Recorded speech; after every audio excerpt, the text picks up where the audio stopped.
In a parallel version of ancient Russia called Balagori, some soldiers are chasing the famous warrior Alyosha through the woods. Alyosha dodges their arrows and cuts down a tree to block their way, however he's suddenly tackled off his horse by an owl. Now he has to fight all the soldiers hand to hand, but even when they attack all together, Alyosha manages to defeat them in seconds and even catches an arrow with his bare hand, which throws back at the archer. At that moment the owl returns and transforms into the sorceress Varvara, who uses a magic whip to hit Alyosha's sword and make it soft. A soldier arrives with Alyosha's horse, only for the animal to transform into the white wizard Svetozar, and the residual powder magic causes Alyosha to keep sneezing. Irritated, Varvara turns him into stone, and the knights throw him into the sea with all the other cursed warriors. Announcing that the last knight is gone, Varvara is about to attack Svetozar too, so he runs away and jumps into the ocean, where he swims away by transforming into a fish. Meanwhile in modern Moscow, a con artist named Ivan joins a psychic contest. He pretends to wield the power of the sun god, but actually he got information from a staff member, so after lots of theatrics he wins the contest by cheating. After the show is over, an old lady approaches him with an ominous message. She sees him traveling to another world, burning a running hut, and meeting his doom. But Ivan doesn't take her seriously. The next day, Ivan meets with a client and performs a rite to cleanse her aura, once again using lots of theatrics and talking nonsense to get her money. He goes as far as telling her that her husband is cheating on her, which is a lie. Afterward, he receives a call from a woman that takes him to the hospital, where she asks him to wake up her comatose nephew. However, Ivan can't bring himself to lie in such a serious situation and leaves. On his way out, he remembers an incident from his childhood. Ivan grew up in an orphanage and the kids often made fun of him for believing in Santa and magic. One night, the kids locked him up inside a closet and nobody noticed he was missing, so the lights went out. Thankfully Ivan found a needle in the closet and used it to loose the lock to escape. Then he used the same needle to sew a bunch of blankets to the beds where the mean kids were sleeping. The next morning, they couldn't get out and everyone laughed at them. Since then, Ivan has kept the needle in a necklace. Sometime later, Ivan is at the mall when he's approached by the client's husband, who is furious about the lie and has brought 2 bodyguards. Ivan immediately runs away, pushing things to block the way before hiding at the beauty salon.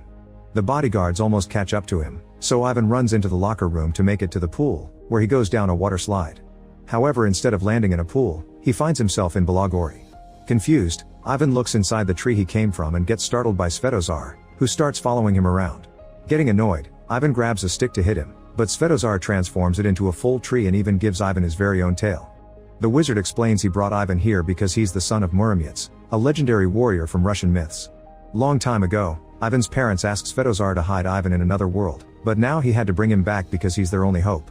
At that moment they hear a noise, so Svetozar gives Ivan his father's ring before an arrow hits him and he disintegrates. Soon Ivan is surrounded by a bunch of soldiers, so he mentions that he's the son of Muromets, but it doesn't stop the men from coming closer. Ivan tries to distract them with theatrics and then runs, only to hit his head on a branch and get caught. Meanwhile in the castle, Prince Dobrynya is showing off his weapon skills at a party when the knights come in with Ivan, explaining he's Muromets' son. Noticing Ivan's ring, Dobrynya believes him and welcomes him warmly. At that moment Varvara shows up, revealing she's married the prince. She points out that Ivan must be tired and pretends to take him to a bedchamber, but actually she orders the guards to throw him in the dungeon and chain him up. Ivan looks around and discovers that in the neighboring cell there's a frozen man called Kachay, whose body has been cut up into multiple pieces. He knows who Ivan is and assures him that all this is real, but Ivan remembers he pushed a guy out of the way when he jumped into the pool and wonders if he's the real Muromets' son. Kachay explains that the only way for Ivan to go home is to find the magic sword, and proceeds to share a story. Long ago, there was a powerful wizard with an eager apprentice. The wizard decided to become immortal, so he had to put a magic crystal into the magic sword during a solar eclipse to achieve it. However, the apprentice got jealous and killed the wizard before claiming immortality for himself. When his soul was put into the crystal, his death was also forged in it, and that day eternal darkness fell upon this world. That apprentice turns out to be Kachay himself, who ruled the kingdom for 1,000 years until a group of warriors took the sword from him to defeat him and separated the crystal from it to make it lose power. They also put a spell on the sword, and Muromets hid it away. Eventually Dobrynya took the crystal and sent Kachay to the dungeon. Kachay is the only one who knows where the sword is, and since warriors aren't needed anymore, Ivan will probably be executed in the morning. At that moment the knights bring another prisoner, an old witch called Baba Yaga. The guard begins looking through Ivan's stuff and is startled by the phone, calling it a demon, but he also throws the cash into the fire. While he's distracted, Baba Yaga blows magic breath into her pocket to release a frog. This little guy transforms into Vasilisa, who puts a sedative in the guard's drink to put him to sleep. Then she frees Baba Yaga and together both women release Kachay, breaking all the ice so he can put his limbs back together. Baba Yaga really turned herself in as part of her plan to free him. When the trio is about to leave, Ivan convinces them to take him with them. On their way out, Ivan gets back all his things, but he accidentally pushes the guard and causes the emergency bell to ring. A bunch of soldiers soon show up, so Vasilisa and Kache start fighting them. Vasilisa moves with great speed and skill to knock them down, but Kache doesn't bother to move much because getting stabbed doesn't kill him. He even throws his arm at a guard to grab his face and then knocks him out with a bowl. Vasilisa gets grabbed by the neck and Ivan thinks of helping, but Baba Yaga spits acid at the guy's face, so when Ivan throws a bag, she hits Vasilisa instead. At least this allows her to finally finish the man. Then the guard wakes up and goes after Ivan, who takes a picture of him with his phone and tells him he's got his soul. The guard freezes, so Ivan takes the chance to lock him up in the cell, only for the guard to pull at his tail and take it off. The group successfully makes it outside and escapes in Baba Yaga's hut, which can run on chicken legs. The soldiers follow them and shoot arrows at them, causing Ivan to almost fall but getting saved by Kache. The soldiers then try to block the bridge, but Baba Yaga just feeds more fire to the hut and they start going faster until the hut jumps over the outer wall.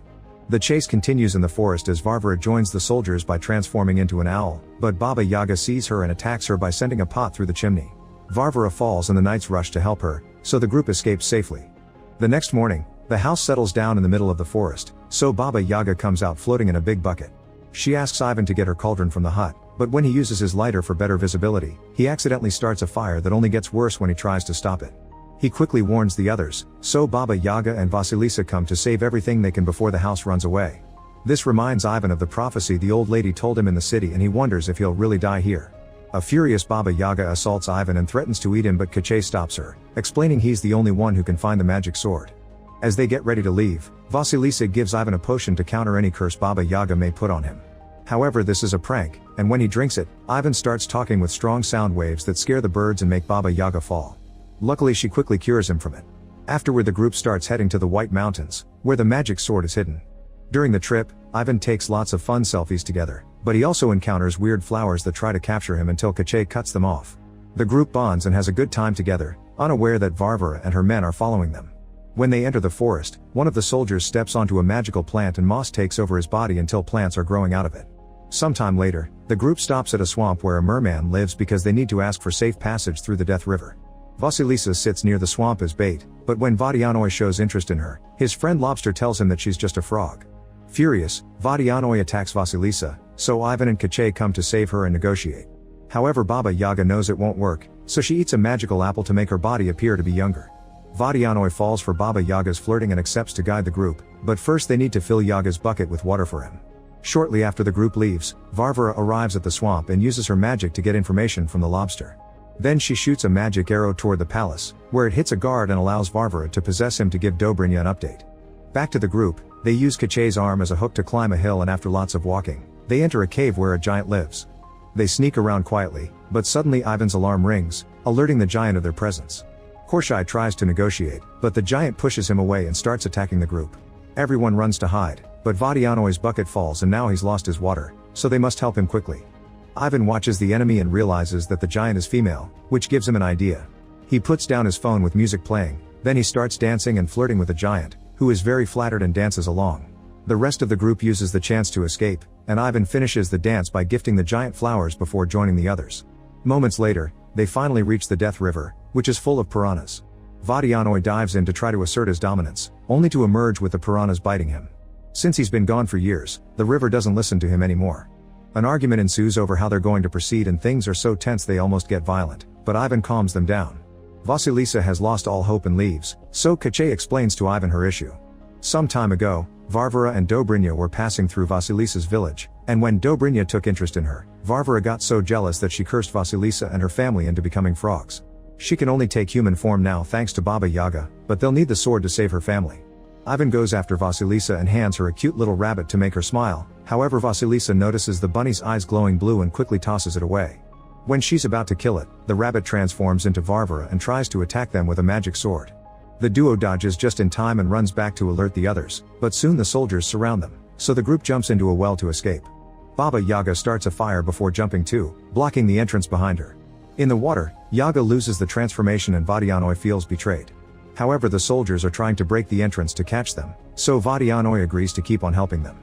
There's a tunnel in the bottom of the well that they can use, so Vadianoi drinks all the water until the humans land on the floor. Then the group pushes away a rock to escape through the tunnel, but Vadianoi stays behind to block the hole. At that moment Varvara gets into the well too, and after Vadianoi spits water at her, she transforms him into stone. This causes all the water to leave his body and shoot Varvara out of the well. Moments later, the group comes out of the tunnel and takes a path through the mountains. When Baba Yaga sneezes, she causes a rock to fall, so Ivan jumps on Kache to push him out of the way just in time. Kache thinks this is silly because he's immortal, but a second rock falls and crushes him, so now they have to help him out. In the evening, they stop to rest, and Ivan gives Vasilisa his needle necklace. The next morning, Ivan wakes up first and gets captured by Varvara, whose soldiers soon surround the group.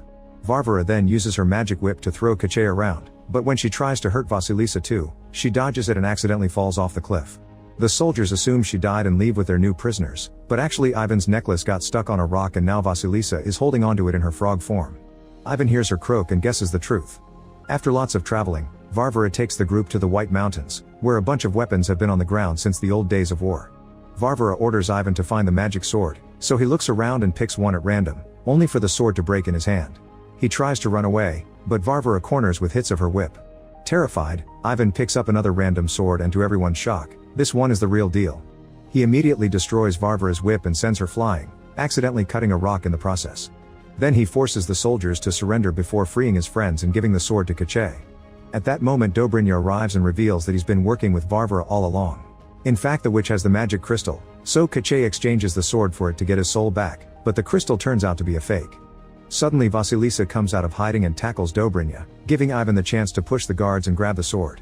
The enemy gets ready to fight and Vasilisa tells Ivan to help, but instead Ivan opens a portal with the sword and returns to his own world. Furious, Vasilisa throws his necklace at him. In Moscow, Ivan lands in a cafe but plays it cool. The rest of the day he can't stop feeling guilty, especially when he sees the pictures on his phone. He decides to return to the pool and tries going down the same slide, but nothing happens and he ends up getting arrested. To his surprise, Svetozar is also in the cell. Apparently he escaped to this world after he got hit by the arrow. Sadly he can't do magic without his staff, so Ivan uses his mind tricks to convince a cop that he's cursed but that he can cure him with the staff. The officer gives them the staff, which Svetozar uses to shoot the cop down and open a portal. Before Ivan leaves, the wizard gives him magic dust to feed the dragon imprisoned in Dobrynya's dungeon. Ivan jumps through the portal successfully but sadly Svetozar gets captured by the incoming cops. In Belogori, Ivan arrives at the castle and sneaks into the dungeon, where he's disappointed to see the dragon is very small. He tries using the powder, but nothing happens. At that moment guards find him and take him away, causing Ivan to drop the powder bag. Now the dragon can eat tons of it. Then Ivan is taken to the throne room, where Dobrynya is waiting for the eclipse to do the immortality ritual. Suddenly Ivan reveals he's brought a gun and tries to shoot the crystal, but Varvara tackles him and he shoots Dobrynya instead. Unfortunately the shot wasn't fast enough to interrupt the ritual and Dobrynya soon recovers because he's now immortal. When Dobrynya gets ready to kill Ivan, the dragon flies through the window, and after the prince kicks it, the little beast breathes fire on his face. Next the dragon flies all over the room as he breathes impressive flames, so Ivan uses the distraction to free Vasilisa and apologize. Vasilisa punches him for it, but also kisses him. At that moment Dobrynya makes the dragon stop by blocking the fire with a sword, so Ivan starts a new distraction by asking Dobrynya to duel him like a real man with normal swords. As the two of them fight, Vasilisa tries to reach the magic sword, only to be attacked by Varvara and the women start their own fight. Varvara uses the magic sword to defend herself, and the crystal falls out of it. As both pairs fight with all their might, the dragon frees Kache as well. Fighting Ivan reminds Dobrynya of how jealous he had been of his father, which is why he teamed up with Varvara to take over the kingdom. Ivan doesn't have any training and is soon overpowered, so Dobrynya destroys his needle necklace. Suddenly Kache picks up the crystal, but before he can destroy it, Varvara throws an axe to cut his arm off. Ivan distracts Dobrynya by stabbing his foot with the needle, then Kache controls his arm to make it throw the crystal, which he destroys with the magic sword. Since their souls are in it, this act kills both Dobrynya and Kache. Defeated, Varvara flies off the window to escape while the statue in the middle of the room turns back to being human, revealing Ivan's father. Afterward, there's a banquet to celebrate their victory, during which Baba Yaga takes on her youth appearance again to thank Vodyanoi for his help. When Ivan sees a kid server, he asks his father for a favor. Moments later, Ivan appears at the hospital in Moscow and heals the comatose child with a potion from Baba Yaga. However he doesn't stay, instead he returns to Belogori, where he and Vasilisa ride the walking hut to go meet her parents and start a new life. In the sea, all the statues go back to normal too and walk out to return home. Meanwhile Varvara appears in Moscow and reveals she's the daughter of Ivan's housekeeper. Now that their main plan has failed, they'll have to make a new one. Make sure to subscribe and turn on notifications so you can watch more videos like this. Thanks for watching.